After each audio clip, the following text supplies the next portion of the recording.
You've almost got to laugh, man. You've almost got to laugh. This stuff at times is utterly comical, and all you can do is laugh. The WNBA released a 40 question Q&A for GMs and given them a survey. And as usual, they showed their face. Hell, on this survey, you have an image of Paige Beckers. That's for starters. They've got Nafisa Collier and Asia Wilson in the middle, and then to the right, Brianna Stewart, and then to the right again, Paige Beckers, and on to the left, Alyssa Thomas and Caitlin Clark. Why in the world is Paige Becker's photo on this image? I just gotta know. I don't know. Is she now all of a sudden a top 6 player in the WNBA? I don't know. But let's talk about this ridiculous general manager survey that shows once again how absolutely I don't even know anymore. It explains so much. This survey explains just so much about these people, man. It shows that they don't know what the hell they're talking about. But let's talk about this survey. Welcome back, everyone, to another edition of Rudy's Rant, Her Game, Her Way Women's Basketball, where we talk facts over feelings. I'm your host, Rudy Rodriguez Showmont. Like the video, subscribe to the channel, ring the bell. Hope you like the new graphics on the screen. Put a lot of work into it. New season. Let's go. Sunday Night Heat, 8 p.m. Eastern Time. Guess who's back? BDP in the building. Ben Daniel podcast joins me every Sunday night, 8 p.m. right here. Don't miss it. Jump on board. Celebrate with us. Enjoy this ride with us because we're going to enjoy this ride this year watching Indiana Freight train its way all the way to the WNBA Championship. That's right. 8 p.m. every Sunday night for the duration of this season. Sunday Night Heat. There's only one weekend that I can say that I'm not going to be here, and that will be on July 20th. That is a Sunday. I will be in Vegas celebrating my wife's birthday. So that is the one weekend I will not be here. Maybe BDP in the building will handle it for both of us. Maybe we'll just take that weekend off. Maybe that'll be our de facto All-Star break weekend. So I don't think the All-Star break is that week. I think it's probably after. I'm not sure. I don't even know. Maybe it's a week before that. Who knows? Maybe that is that weekend. If it is, that's even better. Nonetheless, look forward to having you. Let's look at this survey. This survey is utterly preposterous. You are looking at a survey where it says, it starts with predictions. Which team will win the WNBA Finals? 60% say Minnesota. 20% say New York. Indiana and Vegas are tied third with 10%. So there's 13 general managers, right? Well, there's 12 really because Vegas doesn't have one. So is there only 12? Are there only 12 people involved in this? I'm not sure. But if there's 13, I'm just trying to do the math.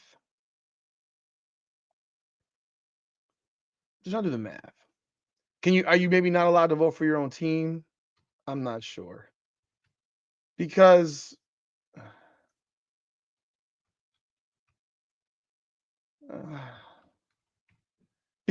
the math does not math.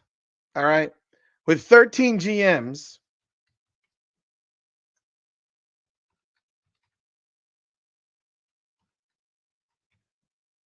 none of this shit maths. Just letting you know. I'm just letting you know. GMs respond to 40 different questions about the best teams, players, coaches, and offseason moves. General managers were not permitted to vote for their own team or personnel. Percentages are based on the pool of respondents to that particular question rather than all 13 GMs. So what you're telling me is they didn't answer all the questions? So what you're telling me here is in the case of the predictions for the teams winning the WNBA Finals, only 10 people made a prediction out of 13. Fucking stupid. I mean, this is the type of stupid shit. If you have a survey, then everyone should answer the survey because the math is not math. But they have a prediction that says that Minnesota will be 60%, New York 20, Indiana 10, and Vegas 10, which means 10 people voted and one person voted Indiana, 1 Vegas, 2 New York, and 6 for Minnesota. Going to the players who will win 2025 Kia WNBA MVP. Nafisa Collier, 67%. Asia Wilson, 25%. Caitlin Clark, 8%. If you were starting a franchise today and could sign any player in the WNBA, who would it be? Caitlin Clark got 50% of the vote. She's number one. Asia Wilson, 33%. Also receiving votes, Nafisa Collier and Dominique Malanga. Does that tell you who the face of the WNBA is yet? At least they got that part right. At least half of them got that part right. Which player forces opposing coaches to make the most adjustments? Asia Wilson, 33%. That's some bullshit. Okay. Adjustments. She shoots a mid-range jump shot. What adjustments do you make on Asia Wilson? Caitlin Clark has people guarding her 35 feet from the basket, guarding her 75 feet from the rim. How in the world is Caitlin Clark not the one who's forcing opposing coaches to make the most adjustments when you literally designed the game plan to face guard that girl 75, 80 feet from the rim, double teaming her 80 feet from the rim? No one's double teaming Asia Wilson 80 feet from the rim. They don't even double her 10 feet from the rim. What? Brianna Stewart? 25%. You're telling me that Brianna Stewart forces more adjustments than Nafisa Collier? Okay. Also receiving votes, Alyssa Thomas, Nafisa Collier. Which player is most likely to have a breakout season? Satu Sabali, 20%. Y'all on drugs. Like, this is like, I'm going through everything here. I'm going to go through everything here. I'm going to go through at least most of it. You're on drugs if you think Satu Sabali is going to be the breakout season. This girl is always hurt. Like, please. Who is the best point guard in the WNBA? They have a tie for Caitlin Clark and Chelsea Gray at 50%. All right. All right. This is where the lunacy comes into play. I like Chelsea Gray. I grew fond of Chelsea Gray in Unrivaled. I really did. Chelsea Gray is not a better point guard than Caitlin Clark. Like, in no world. I like, y'all don't know ball if you think that she's better than Caitlin Clark. Ask those same GMs. See, this is the thing. Ask the same GM who said that Chelsea Gray is the best point guard in the league. Ask that same GM, would you start your roster with Caitlin Clark or Chelsea Gray? What do you think the answer is going to be? Give them those two options. What do you think the answer will be? It'll be Caitlin Clark. So you show your lack of reality. Now, again, the people who you couldn't vote for your own team. So, yes, there'll be someone that gets a vote from another team. So Chelsea Gray would be my number 2 if I'm making a decision on that. Chelsea Gray's never averaged more than 7.3 assists per game. Caitlin Clark was averaging 8.4 as a rookie. Like, the passes that Caitlin Clark makes, Chelsea Gray makes some nice ones, but she doesn't command the court like Caitlin Clark. Like, come on. I know you're gonna say, "Oh, she gets turnovers." Oh my God, the turnovers. Man, child, please, stop it. 50%. God, 50. God, who is the best shooting guard in the WNBA? See, this is again now they don't even. Caitlin Clark, 33%. Kayla McBride, 25%. Serena Ionescu, 25%. Also receiving votes, Arika Gumbuale and Jackie Young.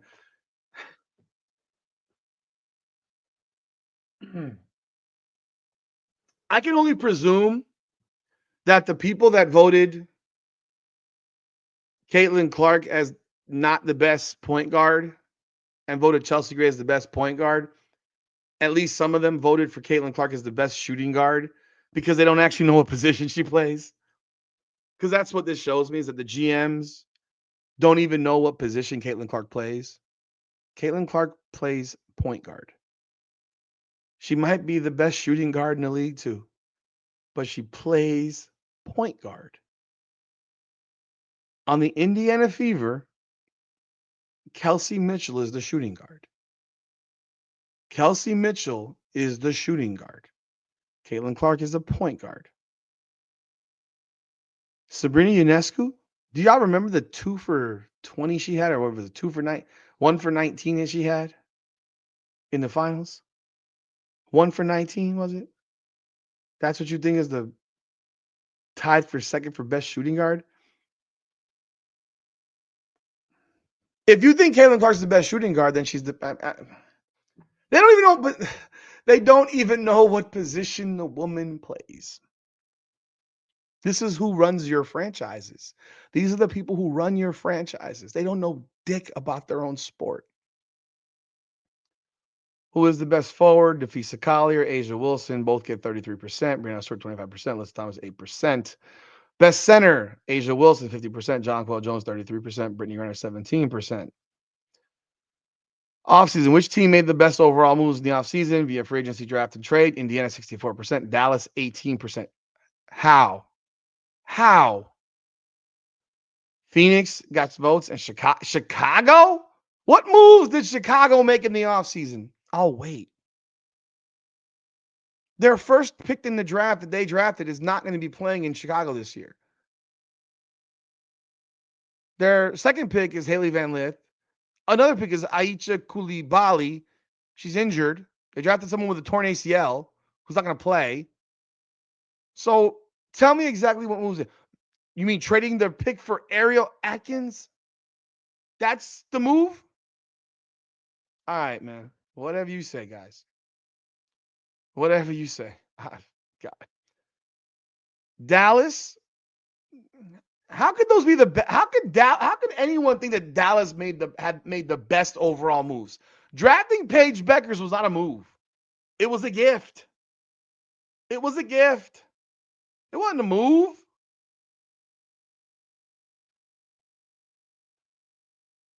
Man. Okay. Everyone knows Indiana had the best offseason in player movement. It's not even close. Which player acquisition will make the biggest impact? Alyssa Thomas, 50%. Kelsey Plum, 30%. Satu Sabali, 20%. Satu Sabali, how could she be? So there are people that think that she'll have a bigger impact than Alyssa Thomas? They're playing on the same team. Doesn't make sense. What will turn out to be the most underrated player acquisition? Sophie Cunningham, 17%. Ariel Atkins, 17%. Dejanay Carrington, 17%. I don't think Dejanay Carrington's an underrated acquisition. I think it's a overrated acquisition, personally. I think Ariel Atkins is way better than Dejanay Carrington.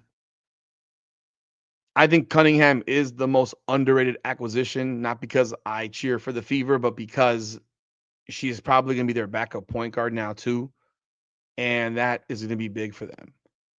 And I didn't see that until watching a preseason game with her. So I think she'll be the backup point guard.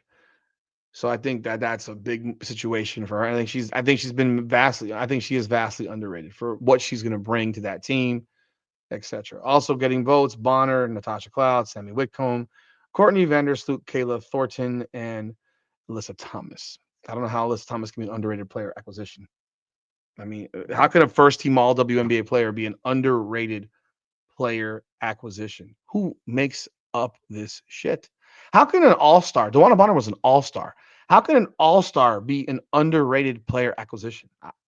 Again, doesn't make sense. Most surprising move in the offseason: DeWanna Bonner, 33%, Brittany Griner, 17%, Brianna Jones, 17%. Yes, DeWanna Bonner was absolutely the most shocking, surprising move in the league. She's in a relationship with Alyssa Thomas, who's had a lot of negative things to say about Indiana. A shocker. That was a shocker to most of us. Which team will be most improved in 25? Indiana at 42%, Chicago at 33%, Atlanta at 17%, and LA at 8%. I think LA will be the most improved team, personally. I think Indiana's gonna win more, but LA was horrible last year. Horrible. I think they'll be the most improved team. Indiana will be right there with them. Chicago's not gonna be better. Bro, I'm sorry. I'm seeing people put on podcasts that Chicago's surprisingly good. Oh, stop. Oh, God almighty. Who will win the Rookie of the Year? Paige Beckers, 73%. That's number one. Who cares about the rest? Which rookie would be the best player in 5 years? Dominique Malanga, 60%, number one. Which rookie was the biggest steal at where she was selected in the draft? Dominique Malanga at 20%, Aaliyah Nye, 20%, Micaiah Thompson, 20%. I don't know how you could be a steal at number two pick. Like, no, you're not going to tell me that the number two pick was a steal. Like, do people understand the definition of what a steal is? Paige Beckers was a National Collegiate Player of the Year. Paige Beckers was just on a team that won the national championship and was the best player. All right, realistically, to most people, the best player on their team, regardless of who won the Final Four MVP. Most people thought she was the best player on the team. And you're going to tell me that drafting Malanga second is the biggest steal? Okay. Best international player, Jonquel Jones, 50%. Ezzy Magbogor, 17%. Dominic Malanga. How can you have Malanga on this list right now? She hasn't played one single second in the WNBA. Which country outside the U.S. is producing the best WNBA talent right now? France, 92%. Germany, 8%. Let's look at anything else here. They got defensive things here. Who cares? Coaches. Who's the best head coach in the WNBA? Cheryl Reeve, 83%. Becky Hammond, 17%. That's disrespectful, in my opinion, to Stephanie White. But which head coach is the best manager, motivator of people? Reeve, Hammond, White, Brondello. Head coach makes the best in-game adjustments. Reeve, Hammond, Brondello. Head coach runs the best offense. Reeve, Hammond, Carl Smesko. How could the guy who just got hired run the best offense? Which new or relocated head coach will make the biggest impact on her team? White, Tyler Marsh, Smesko. Which active player will make the best head coach someday? Chelsea Gray, Courtney Vandersloot. I could see that. I actually could see that. I don't think Caitlin Clark would be a good head coach because she's like Michael Jordan. Before people say, "Oh, what about Caitlin Clark?" I don't think she'd be a good head. I think she would be. I think she would struggle mightily because part of being a head coach, point guards are typically the better head coaches, but she's so good that she doesn't have understand how it is to not be. So it was like Jordan, like he could never be a head coach because he wouldn't be accepting of people not being like him. Like he wouldn't accept the fact that mother effer, you're not working out 5 times a day. Like Kobe Bryant couldn't be a head coach of an NBA team. He could never have been. He couldn't tolerate the bull crap. You know what I mean? So yeah, I definitely think that those. I think Gray would be a really good head coach actually, and Vandersloot would be a great head coach. I think I would have it flipped, but those two I could definitely see. And yet there's people receiving votes that are rookies on here. I don't know how Georgia Amore can be in this list. That's preposterous. Which retired player who isn't already coaching in the W should be? Dawn Staley, Lisa Leslie, Candace Dupree, Sue Bird. Coaching or head coach? See, that's not specific. Head coach, Dawn Staley. None of them besides her should even be considered for a head coaching position. None of them. I'm sorry. I'm going to look up one because I don't know her.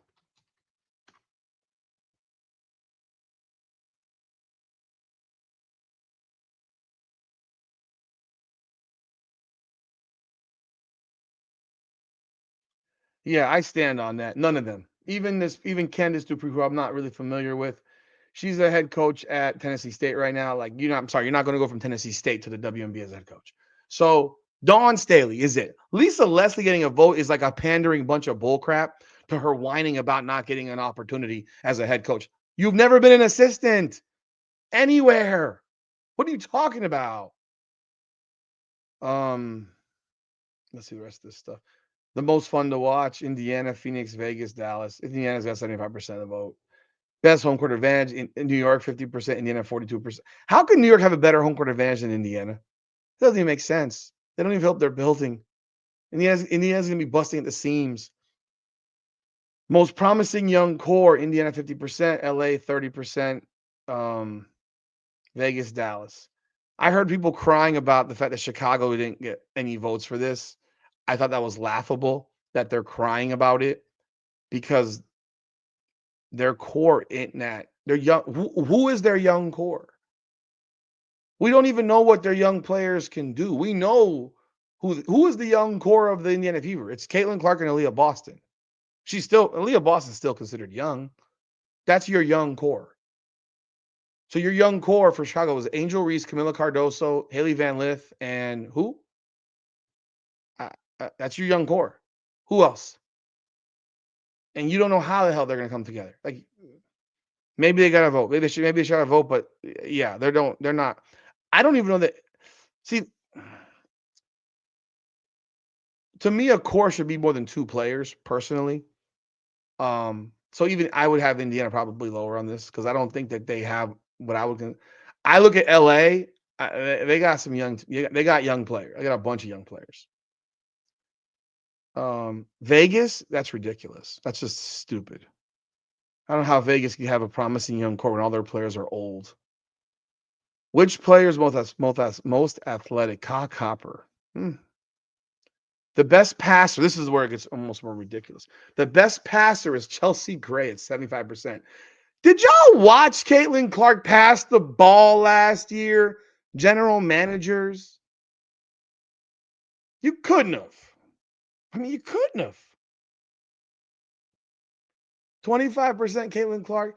They couldn't catch her passes. They couldn't catch her passes. She throws the ball. She was throwing it too hard to them. Ridiculous. Like, sorry. No. No, no, no, no, no. It's Caitlin Clark, and it's not even remotely close. Best leader: Collier, Wilson, Stewart, Cloud. Natasha Cloud's considered a great leader. Oh my god, that just tells you about the league. If that's what they think, the most versatile player: Collier, Stewart. Stewie is not fucking versatile. Stop it. Um, it's Collier. I agree with that. Which player has the best basketball IQ? Chelsea Gray, 36%, Caitlin Clark, and Courtney Vanderson, 18%. Again, I disagree. But I can argue that they all very high basketball IQs, but the three of them are all up there. But 36 to 18, okay, whatever. Again, I'd probably have Courtney Vandersloot number one if I'm going to put them in those three. I'd probably have Vandersloot number one. She does more with less. Which player would you want taking a shot with the game on the line? Chelsea Gray is number one. What? Sabrina Ionescu. God. Asia Wilson, Nafisa Collier. Caitlin Clark got votes. Courtney Williams got votes. Brianna Stewart got votes. Sabrina Ionescu in game 5 last year was 1 for 19. That's who you'd want taking the shot with the game on the line. You know who I'd want taking the shot with the game on the line?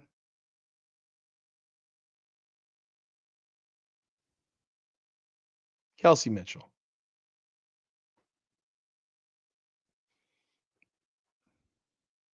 Mm-hmm. Thinking, yeah, that's who I'd want. I would take her ahead of Caitlin Clark, and I would take her ahead of Caitlin Clark because Caitlin Clark will be double teamed. If Caitlin Clark's open and in a 35-foot shot, because a lot of times Caitlin Clark settles for these deep shots that I wish she wouldn't settle for. But yeah, I would be remiss if I said that I did not think that Kelsey Mitchell. If you ask me who I want taking the last shot, it'd be Kelsey Mitchell. See, the Chelsea Gray thing is coming up because of Unrivaled. Because it wouldn't have been the answer last year because she didn't do anything last year. So Asia Wilson, you want Asia Wilson taking the last shot? Come on, man. You want the last shot in a guard's hands, man, not in a big. The last shot comes from a guard. It don't come from a big. Stop. Oh Lord. First of all, you need a player that can get her own shot. That's part of the thing. And Asia Wilson can't get her own shot. She needs someone to get her the ball. But the fact that they got Caitlin Clark listed so far down, down on these things, and it's just the disrespect continues. from this league, from these GMs. They talk about they refuse, man. They refuse to acknowledge. They refuse, man. But are you surprised? I'm not. Let me know your thoughts in the comments. Like the video, subscribe to the channel, ring the bell. This is Rudy's Rant, Her Game, Her Way Women's Basketball. Come on now.